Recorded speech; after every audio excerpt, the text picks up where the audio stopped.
नाहीच. बरं, मान्य केलं तुम्ही इमानदारीनं, धन्यवाद. हा, मी सांगितलं तरच वाजवणार आहात का? हा, जेव्हा जेव्हा भजन होईल तेव्हा हातानं टाळी वाजवणं हे आपलं कर्तव्य आहे की नाही? हा, मुखानं भजन म्हणणं हे आपलं इमानदारीनं करण्यासाठी काम आहे की नाही? मग तुम्ही का करत नाही? असो, ज्याचा हात मोडेल त्याच्याच गळ्यात पडेल. तो काय मला घेऊन फिरावा लागणार नाही. तुम्ही भजन केलं तुम्हालाच कामाला येईल, नाही केलं ते सुद्धा तुम्हालाच कामाला येईल. त्याच्यामध्ये आमचा काही एक खोटीत तोटा. हे जरी नाही काल तरी दुसरा येईल, हे जरी नाही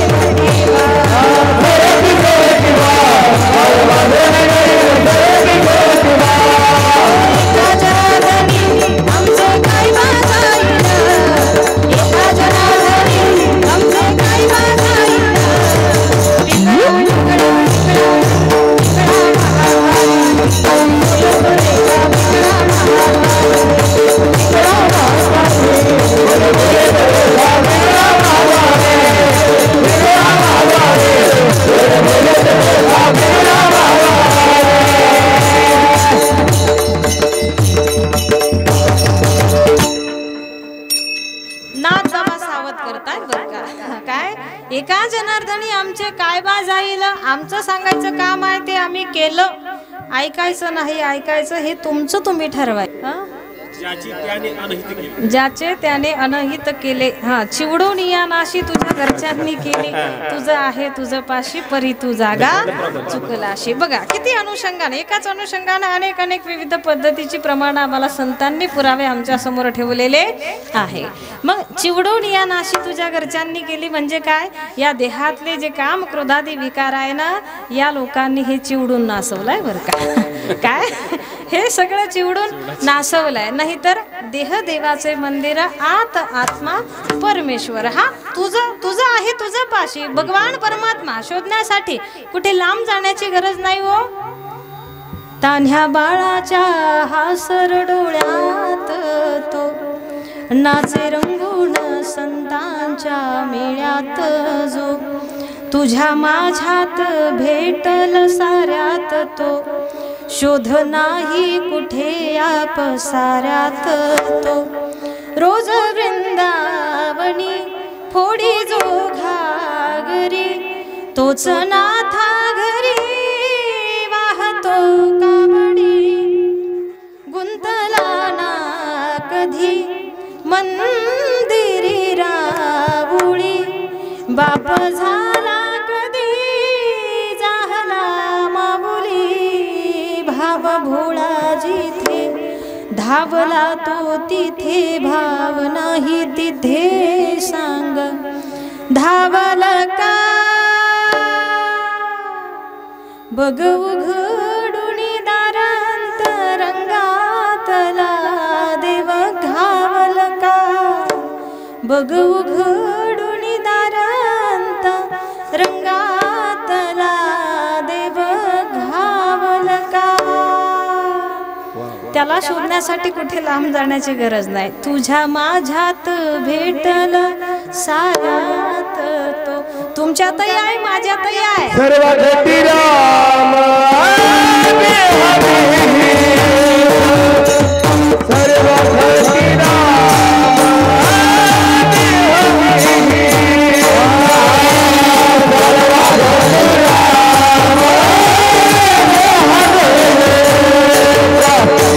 Oh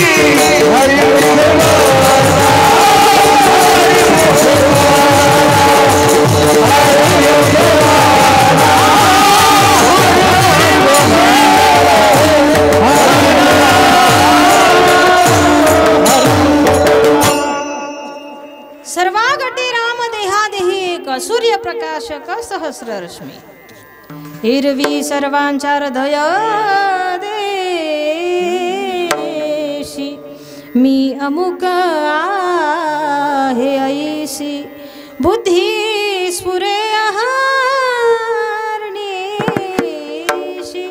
ते वस्तू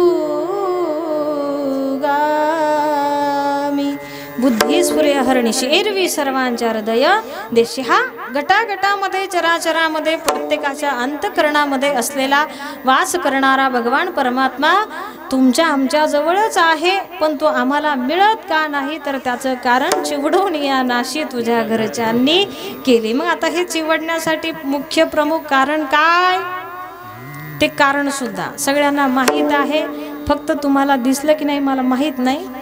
कागज के दो पंख लेके उड़ा चला जाए रे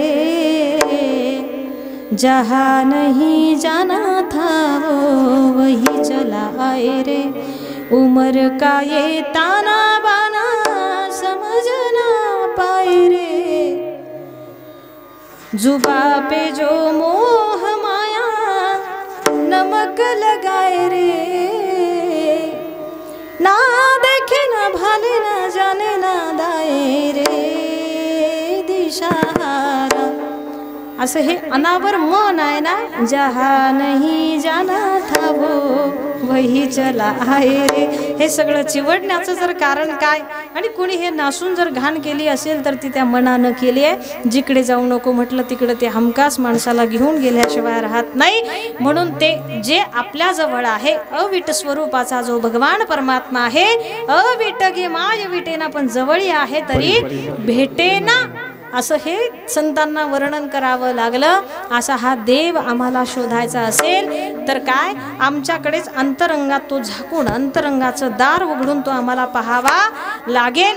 आता हा विषय आपला कुठून बाजूला झाला होता हा सर्वागटी राम देहादेही असं हे भगवंताचं स्वरूप आहे. पण कधी त्याला आम्ही आमच्या जीवनामध्ये पाहण्याचा प्रयत्न या ठिकाणी करतो का नाही. कारण चिवडून या नाशी तुझ्या घरच्यांनी केली असं वर्णन आमचे संत या ठिकाणी करतात. काय विठ्ठल विठ्ठल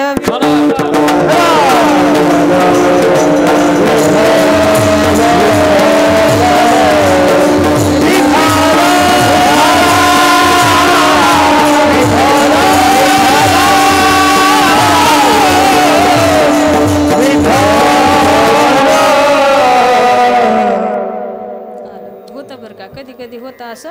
हा ते विठ्ठल विठ्ठल म्हणूनच नियोजन करून ठेवलं आमच्यासाठी. बाळवयी खेळी रमलो तारुण्य नासले वृद्धपणी देवा आता दिसे पहिलं तीर. इथून आपण बाजूला निसटलो होतो पण आलो परत जागेवर बरं का. आमचं बालक पण गेलं तरुण पण गेलं म्हातार पण गेलं तरी आम्ही अजून भक्तीला भजनाला लागलो नाही. पण संतांनी मात्र भक्ती केली आहे परमार्थ केलाय. या अशा अनुषंगानं तुकोबरायांचे वडील बोलोबा नित्य नियम आहे पंढरपूरला जाण्याचा आणि वारीचा आनंद. घरी आल्यानंतर कणकाई मातेला सांगतायत आम्ही अजूनही एकदा पंढरपूरला गेलो नाही. तद्वज्ञायानं कणकाई माता सुद्धा अजूनपर्यंत पंढरपूरला गेलेल्या नव्हत्या. मग कधी काळी तसंच आमच्याही जीवनामध्ये आहे. अजून अशी बरीच लोक आहे की ज्यांना पंढरपूर म्हणजे कोणत्या भागात आहे तिथे काय आहे हे कसल्याही प्रकारचं ज्ञान नाही किंवा त्यांना माहिती नाही. अशा या पंढरपूरला कणकाई माता सुद्धा अजून गेलेल्या नाही. आणि मग बोलोबा घरी आल्यानंतर गोड असं त्या वारीतलं वातावरण आनंद सांगू लागले. कणकाई मातेच्या सुद्धा मनामध्ये इच्छा निर्माण झाली मला सुद्धा तुमच्या सोबत पंढरपूरला या ठिकाणी यायचं आहे. मग पंढरपूरला येण्याचा हट्ट कणकाई मातेनं धरला. पण बोलोबा म्हणतात मी तुला नेऊ शकत नाही. त्याचं कारण काय तर मी देवाकडे जातो. देव जरी माझ्याकडे काही मागा असं म्हटला तरी मी काही एक प्रकारचं मागत नाही. पण तुला जर देवाला नेलं तर निश्चित तू काहीतरी मागितल्याशिवाय राहणार नाही. कारण बाई माणसाच्या स्वभावाला चांगल्या पद्धतीनं जाणून बोलोबा या ठिकाणी आहेत. काहीतरी हे थोडं का होईना मागितल्याशिवाय राहणार नाही. म्हणून मी तुला वारीला नेऊ शकत नाही. आता महिला मंडळीचा एखादा ठराव जर सहज पद्धतीनं पास होत नसेल तर जाहीर अशी एक धमकी आहे. ती धमकी तुमच्याकडे आहे का. मैं मायके चली जाऊंगी तुम देखते रहियो नसेल तर मी कुठे जाईल, माहेरी निघून. अशाच काहीतरी स्वरूपाची धमकी कणकाई मातेकडून आली. तुम्ही जर मला वारीला नेलं नाही तर मी सुद्धा निघून जाईल, मी तुमच्याकडे राहणार नाही. बोलोबा म्हणतात ठीक आहे, तुला मी पंढरपूरला नेतो, पण मी म्हणेल तसं तुला करावं लागेल. काय करावं लागेल? इथून तिथून फक्त वारीचा आनंद तुला घेता येईल. चंद्रभागेमध्ये स्नान झालं, दर्शन रांगेत लागलो, देवासमोर गेलो रे गेलो. देव जरी काही मागा असं म्हटला तरी मागायचं मात्र नाही. तिथून पाहून न पाहिल्यासारखं, ऐकून न ऐकल्यासारखं करायचं. दर्शन घेऊन तिथून निमूटपणे माघारी फिरायचं. ठीक आहे, आपका हुकुम सर आखो पर, तुम्ही म्हणाल तसं मी करते, पण मला तुमच्यासोबत वारीला येऊ द्या. हट्ट आहे शेवटी, बाल हट्ट श्री हट्ट, याच्या पुढे कुणाचं काही चालत नाही. वारीचा कालावधी जवळ आला. दोघेही अगदी वारीचा आनंद घेत घेत पंढरपुरामध्ये या ठिकाणी पोहोचले. चंद्रभागेचं गोड स्नान झालं, दर्शन रांगेमध्ये लागले. बोलोबांचा नंबर आधी लागला. बोलोबा देवाचं दर्शन घेऊन नियमाप्रमाणे अगदी बोलोबा समोरून येतायत पाहून जगाच्या मालकानं मान खाली झुकवली. कारण आत्तापर्यंत एवढी पिढी जात भक्ती आहे, साधना आहे, आणि या भक्तीचा आत्तापर्यंत कुणीच या घराण्यामध्ये माझ्याकडे काही मोबदला मागितलेला नाही. म्हणून त्या भक्तीचं एवढं कर्ज देवाच्या डोक्यावर या ठिकाणी झालेलं आहे. जसे बोलोबा समोरून येताना पाहिले रे पाहिले की जगाच्या मालकानं आपली मान खाली झुकवावी, एवढी सेवा आमच्या बोलोबांच्या सुद्धा जीवनामध्ये आहे. बोलोबांचा नंबर लागला. नियमाप्रमाणे देव आजही काहीतरी मागा असं म्हटला, पण ऐकून न ऐकल्यासारखं केलं. दर्शन घेतलं. बोलोबा गरुड खांबाजवळ आपल्या बायकोची पत्नीची वाट पाहत उभे राहिले. कणकाई मातेचा प्रसंग, त्यांचा प्रसंग ऐका. कणकाई मातेचा आज देवाचा दर्शनाचा जीवनातला पहिलाच योग आहे. कारण आतापर्यंत पंढरपूरला त्या आलेल्या नाही. आम्ही 56 वाऱ्या पंढरपूरला गेलो, पण पाहिजे तेवढा जितका गोड तो भगवान परमात्मा दिसतो तेवढा गोड आजपर्यंत आम्हाला दिसला नाही. म्हणतात ना, त्याला पाहणाऱ्यांची संख्या लाखोना आहे, करोडोना आहे, पण तो सुद्धा सर्वांनाच दिसेल असं सांगता येत नाही. कारण तेवढं त्याला त्या नजरेनं पाहण्यासाठी ती नजर सुद्धा भक्तीनं आम्हाला साध्य करावी लागेल. जसा तो भगवान परमात्मा भक्तांना इतका सुंदर दिसला तसा तो आम्हाला दिसत नाही. त्याचं कारण काय? उदंड ऐकले, उदंड वर्णिले नक्षत्र महिने, ऐशी चंद्र भागा, ऐशी चंद्र भागा,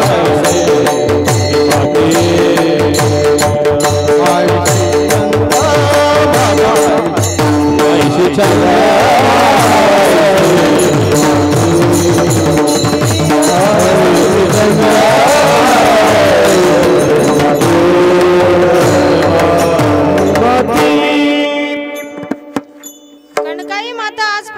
जीवनामध्ये देवाला पाहत आहेत आणि मग तो इतका सुंदर दिसला. आता तेवढा सुंदर तो आम्हाला दिसत नाही, पण पांडुरंगाची मूर्ती म्हणजे एक प्रकारचा आरसा आहे. मग आरशासमोर जर कुरूप माणूस जाऊन उभा राहिला तर त्याच्यात प्रतिबिंब सुद्धा कुरूपच दिसणार आहे, आणि सुंदर माणूस जर जाऊन उभा राहिला तर प्रतिबिंब सुद्धा सुंदरच दिसणार आहे. म्हणून काही लोकांना ती फक्त मूर्ती दिसते, काही लोकांना त्याच्यामध्ये प्रत्यक्ष विठ्ठल दिसतो. प्रत्यक्ष जगाचा मालक इतका सुंदर आहे, त्याचं गोड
तेवढी ती सुंदर नजर, सुंदर दृष्टी जर एकदा का आम्हाला अवगत झाली, प्राप्त झाली, की तो सुंदर जगाचा मालक मदनाचा पुतळा सुद्धा किती देखणा आहे ते त्याला पाहिल्यानंतर संतांनी केलेलं वर्णन आम्हाला वारंवार सांगून जातं.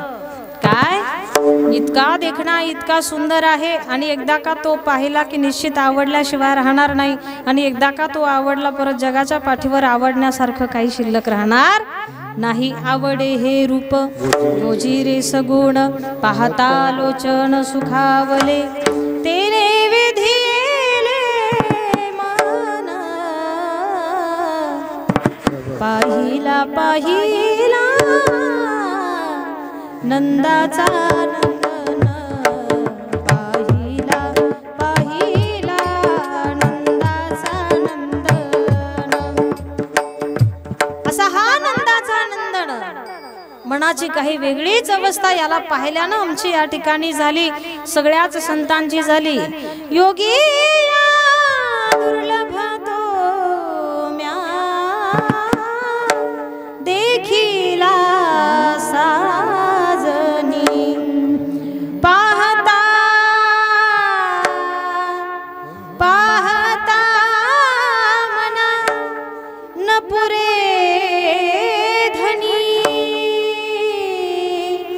पाहता पाहता मना न पुरे धनी देखिला देखिला माय देवाचा देव. पाहता पाहता मना न पुरे धनी योग्यांनाही दुर्लभ असलेला भगवान परमात्मा मौली ज्ञानोबरांना जसा पाहायला मिळाला होता अगदी तद्वज्ञान आज कनकाई मातेला सुद्धा तो पाहायला या ठिकाणी मिळाला. आणि अशीच अवस्था कनकाई मातेची सुद्धा झाली. मन अगदी वेधून गेलं, भानावर कनकाई माता राहत नाही. विठ्ठलाचा पांडुरंगाचा आवाज कानामध्ये घुमू लागला.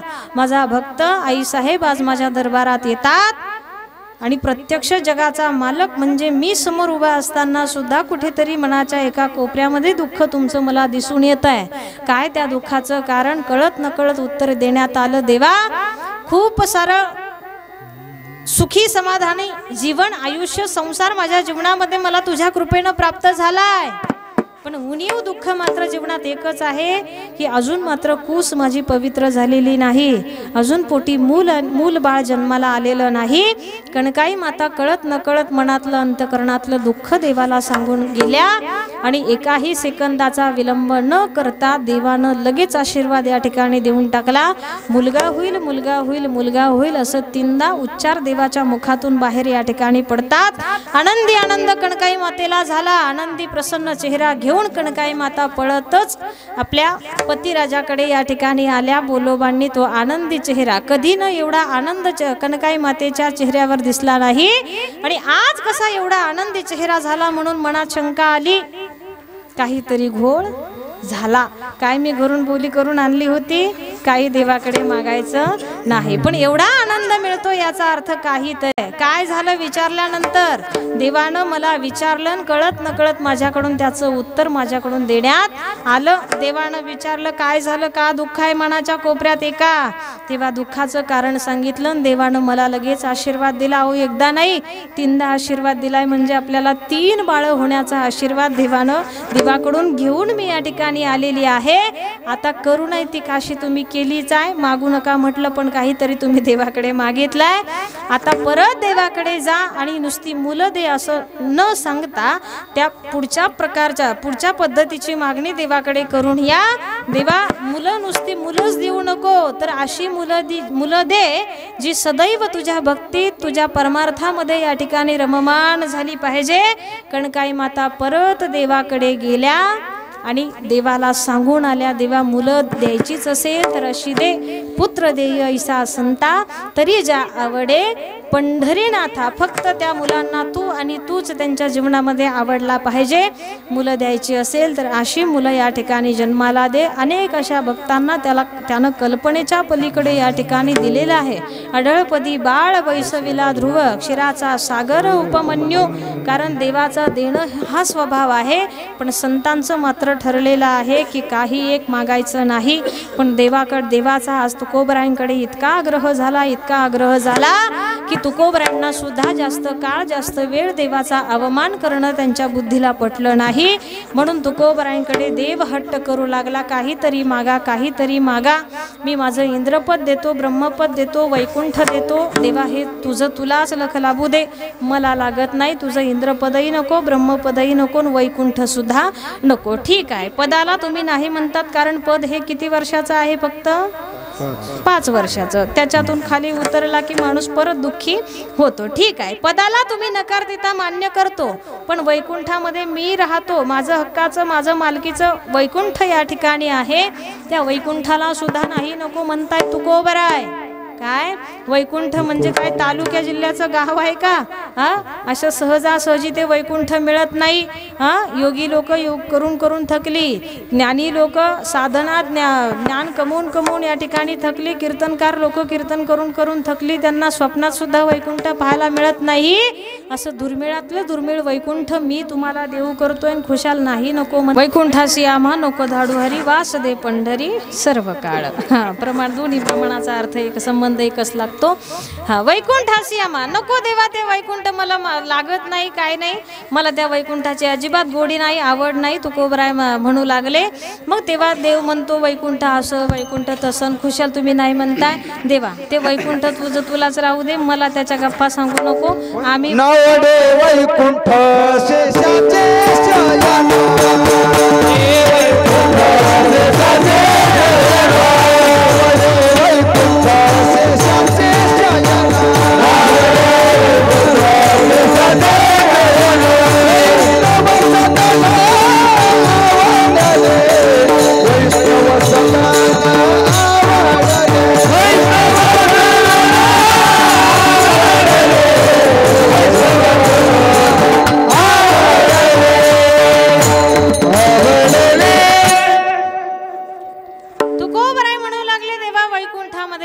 काही एक आवड नाही, कारण मी वैकुंठवासी आलो याची कारणासी, बोलिले जे ऋषी साच भावे वर्ताया, येथे उपकारासाठी आले घर जा वैकुंठी. मी सुद्धा वैकुंठातूनच आलोय, मग परत तिथे मला जाण्याची काही एक आवड नाही. आणि तूच म्हणतो ना, नावडे वैकुंठ शेषाचे शयन, वैष्णव सदन आवडते. मग देवा काय तुला जर देण्याची इच्छाच असेल ना, तर आता माझी मागणी तू लक्षपूर्वक या ठिकाणी आहे. तुला तुझं वैकुंठ आवडत नाही, तुला तुझं शेषाचं शयन आवडत नाही, या सुखाकारणे देव वेडावला, वैकुंठ सोडोनी संत सदनी राहिला.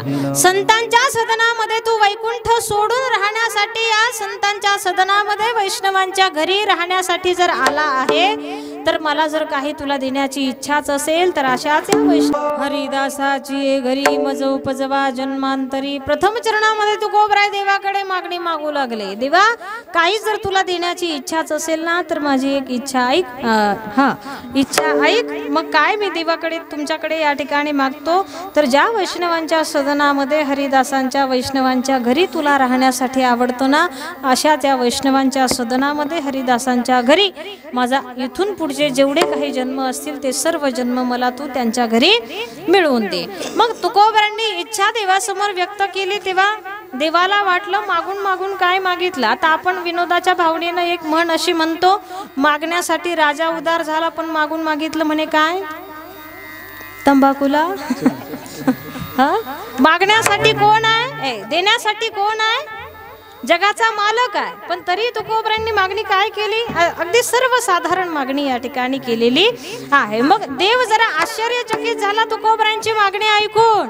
तुकोबराय, मला वाटलं एखाद्या मोठ्या राजकारण्याच्या घरी जन्म मागता, मला वाटलं एखाद्या मोठ्या श्रीमंताच्या नटाच्या नटीच्या घरी जन्म तुम्ही मागितला मागता असं वाटलं. पण तुकोबरांची मागणी ऐकून देवाला थोडं आश्चर्य वाटलं. काय मागितलं म्हणे? हरिदासाच्या घरी जन्म. पण देवाला ठाऊक आहे तुकोबराय मागतात याचा अर्थ काहीतरी तथ्य याच्यामध्ये असल्याशिवाय राहणार नाही. मग देवानं परत 1, 2, 3 प्रश्न तुकोबरांना विचारले. एवढ्या प्रश्नाचं उत्तर द्या, लगेच तुमची इच्छा मागणी मी पूर्ण करायला तयार आहे. मग कोण हे हरिदास, कसे असतात ते हरीचे दास, आणि असं काय असतं या हरिदासांच्या घरी? जेणेकरून तुमच्यासारख्या संतांनी यांच्या घरी जन्म या ठिकाणी मागावा. तेव्हा तुकोबरायांनी सांगायला सुरुवात केली, देवा जे कृष्णाचे, रामाचे, हरीचे दास आहेत ना, त्यांना हरिदास म्हणतात, त्यात शंका नाही. पण खऱ्या अर्थानं हरी ज्यांचा दास आहे ना, त्यांना हरिदास या ठिकाणी म्हटलेलं आहे. कसे असतात, काय लक्षण या हरिदासांची? हरितैसे हरीचे दास, नाही तया भय मोह चिंता आस, होनी राहती उदास, बळकट कास भक्तीची. ज्यांची कास बळकट आहे ना देवा भक्तीची, हरी तैसे हरीचे दास, नाही तया भय मोह चिंता आस. एकूण ही लक्षणं ज्यांच्यामध्ये दिसून येतात ना, त्यांना हरिदास या ठिकाणी म्हणतात. आणि असं काय असतं तुकोबराय हरिदासांच्या घरी हे जेव्हा विचारलं, तेव्हा तुकोबराय अगदी आनंदानं देवाला सांगू लागले, वैष्णवा घरी सर्व काळ, वैष्णवा घरी सर्व काळ, सदा झण झणती टाळ, सदा झण झणती टाळ. हा वैष्णवा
त्याची वाट पाहे रघुनंदन म्हणतात ना.